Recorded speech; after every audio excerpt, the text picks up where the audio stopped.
Assalamualaikum. Halo anak-anak pintar. Jumpa lagi dengan Pak Warta di video pembelajaran secara online. Bagaimana? Sudah siap untuk belajar?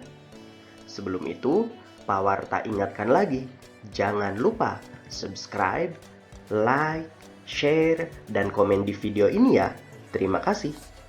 Baiklah, mengawali pertemuan kita hari ini, marilah kita berdoa bersama menurut agama dan kepercayaan masing-masing. Berdoa dipersilahkan.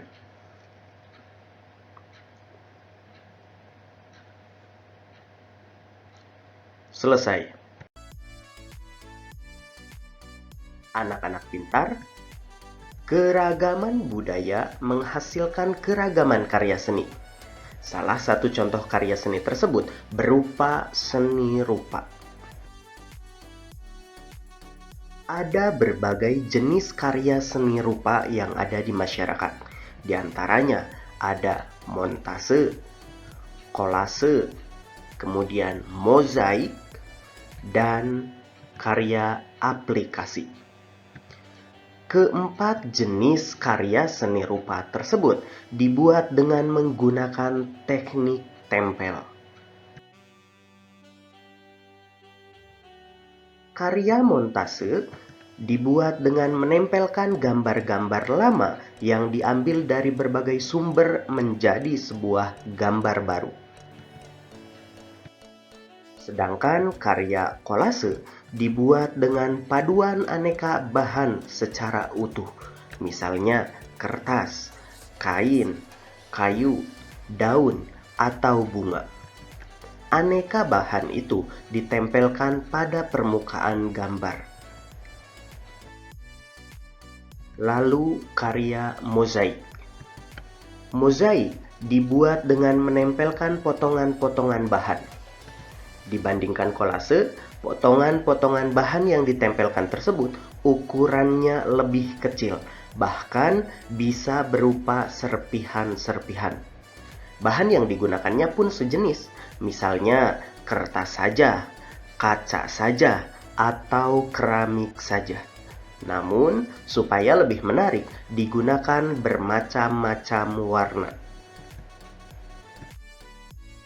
Yang terakhir ada karya aplikasi. Karya aplikasi dibuat dengan menempelkan suatu bentuk dari bahan tertentu. Karya aplikasi banyak diterapkan pada kerajinan kain. Karya ini lebih kepada pemberian warna pada suatu gambar dengan menggunakan bahan-bahan yang sudah ada, seperti kertas warna ataupun kain. Cara membuat karya montase sangat mudah, antara lain sebagai berikut. Yang pertama, tentukan tema karya, misalnya tentang keragaman budaya di Indonesia. Kemudian, buatlah rancangan karya montase pada selembar kertas. Yang ketiga, carilah gambar-gambar sesuai rancangan.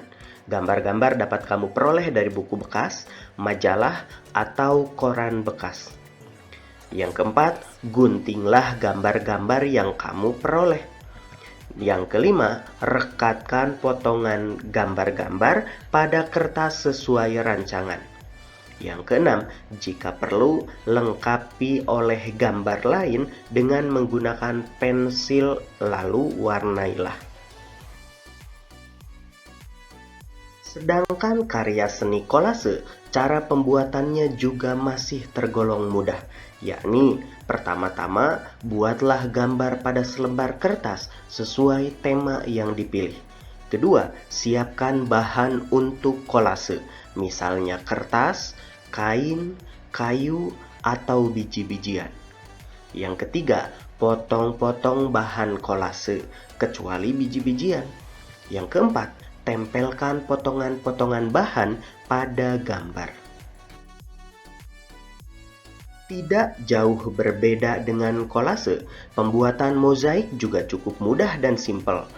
Pertama, buatlah gambar pada selembar kertas sesuai tema yang dipilih. Kedua, siapkan bahan untuk mozaik, misalnya kertas atau kain. Yang ketiga, potong-potong kertas atau kain menjadi potongan kecil-kecil. Dan yang keempat, tempelkan potongan-potongan bahan tersebut pada gambar. Untuk karya seni aplikasi, cara pembuatannya sebagai berikut ini. Yang pertama, siapkan bahan untuk aplikasi, misalnya kain atau kertas, kertas berwarna atau kertas bekas kalender. Yang kedua, rancanglah gambar pada selembar kertas sesuai dengan tema yang dipilih.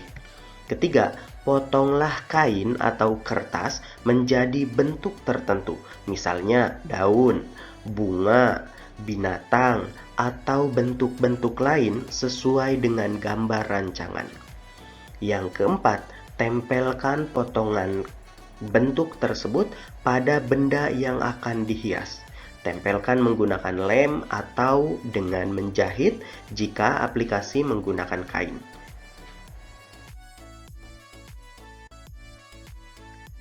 Saatnya kalian mengerjakan tugas.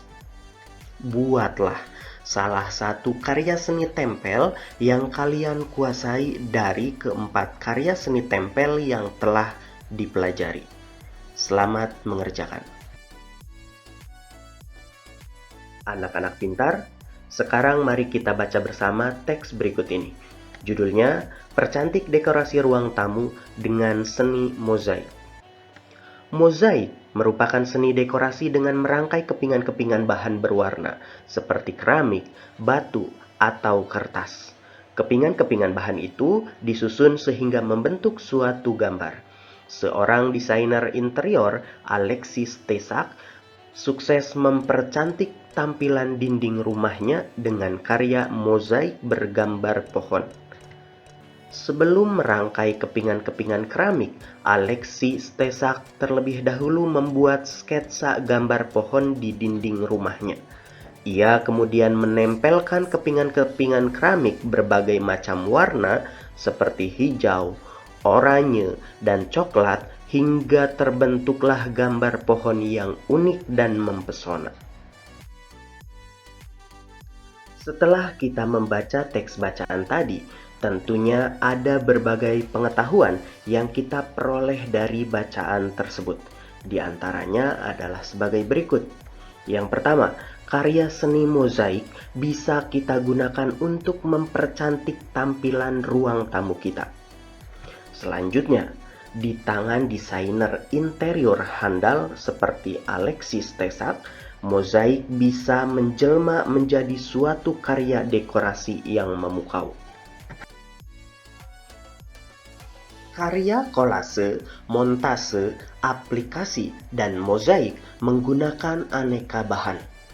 Bahan yang dapat digunakan misalnya kertas, biji-bijian, bulu binatang, kain, kaca, atau keramik.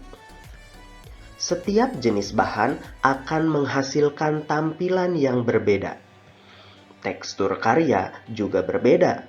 Ada yang bertekstur halus, sebaliknya ada pula yang bertekstur kasar.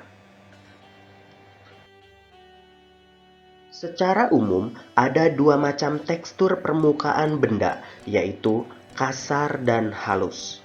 Setiap jenis tekstur memiliki kelebihan dan kekurangan, tergantung peruntukannya. Kaca yang bertekstur halus bermanfaat supaya dapat memantulkan cahaya lebih baik. Sebaliknya, ban kendaraan bertekstur kasar. Mengapa demikian ya anak-anak pintar? Untuk membuktikannya, silahkan kalian ambil pulpen, pensil, penghapus, serta alat-alat tulis lainnya dengan tekstur yang berbeda-beda. Coba kalian pegang satu persatu alat tulis tersebut dan angkat benda-benda tersebut menggunakan dua jari kalian. Usahakan tenaga yang kalian berikan pada setiap benda itu sama dan jangan terlalu erat memegangnya. Adakah perbedaan saat kalian memegang pulpen yang permukaannya licin dengan pensil yang permukaannya lebih kasar? Lalu, Apakah sama pada saat kalian mengangkat penghapus yang lebih kasar lagi?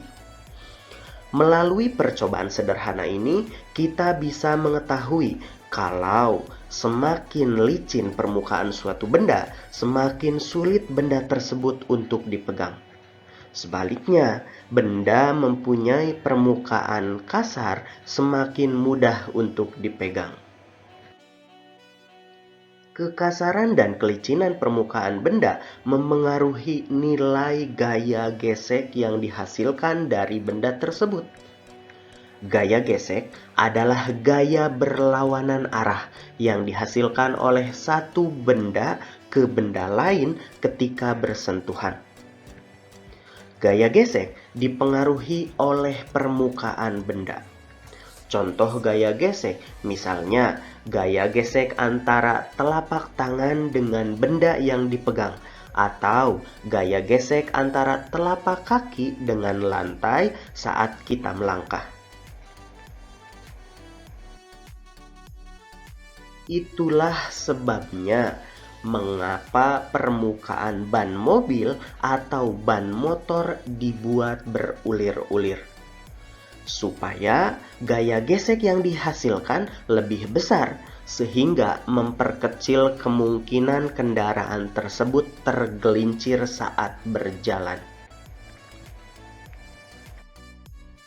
Tahukah kalian anak-anak pintar kalau gaya gesek menimbulkan hambatan pada gerak benda? Karena gaya gesek bersifat menahan sehingga gerakan benda menjadi lambat. Hal ini terbukti pada saat kalian menggelindingkan bola di lantai yang licin, laju bola tersebut akan lebih cepat dibandingkan laju bola pada permukaan tanah yang berbatu. Meskipun demikian, ada banyak manfaat yang kita dapatkan dari adanya gaya gesek ini, antara lain sebagai berikut. Yang pertama, menghentikan benda yang sedang bergerak. Contohnya, kendaraan yang melaju menjadi berhenti karena direm. Coba kalian bayangkan, bagaimana jadinya jika kendaraan yang remnya tidak berfungsi. Tentu saja bisa menyebabkan kecelakaan. Yang kedua, membantu benda yang bergerak agar tidak tergelincir. Contohnya, permukaan ban kendaraan dan alas sandal dibuat secara berulir dan kasar. Coba kalian berjalan di lantai yang licin dengan menggunakan alas kaki yang permukaannya licin juga. Bagaimana hasilnya? Bisa tergelincir. Disinilah manfaat gaya gesek itu kita perlukan agar tidak tergelincir. Yang ketiga, menahan benda-benda agar tidak bergeser. Contohnya, karet pada kaki-kaki kursi supaya kursi itu diam, tidak bergeser kemana-mana. Selain manfaat tersebut, ternyata gaya gesek juga menimbulkan kerugian. Salah satunya adalah kanvas pada rem kendaraan menjadi aus karena sering digunakan. Oleh karena itu, kita harus rajin memeriksa kanvas rem kendaraan kita agar tetap berfungsi dengan baik. Kemudian, alas sandal dan sepatu juga menjadi tipis dan rusak. Karena sering digunakan, lama-kelamaan alas bawah sepatu atau sandal kita akan habis karena bergesekan dengan jalan. Sehingga sepatu atau sandal yang sudah lama digunakan akan lebih licin pada saat kita gunakan berjalan. Ban kendaraan juga lama-kelamaan menjadi gundul dan licin. Cara yang bisa dilakukan untuk mengurangi gaya gesek adalah dengan menghaluskan permukaan benda. Selain itu, pemberian pelumas pada kendaraan juga dapat mengurangi kerusakan pada mesin yang terus bergesekan pada saat dinyalakan. Pemberian pelumas pada rantai kendaraan juga dilakukan untuk mengurangi gesekan antara rantai dengan gear. Penggunaan alas plastik pada saat memindahkan lemari juga bisa mengurangi gesekan antara lemari dengan lantai, sehingga lemari bisa lebih mudah untuk dipindahkan.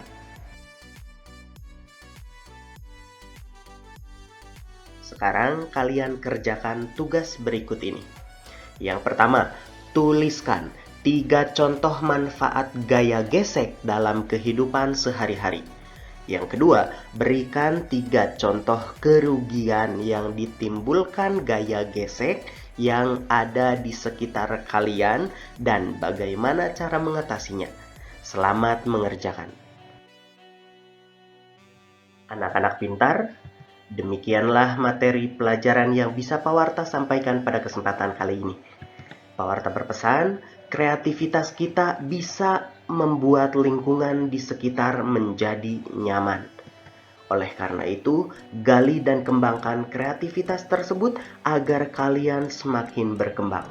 Akhir kata dari Pak Warta, wassalamualaikum warahmatullahi wabarakatuh.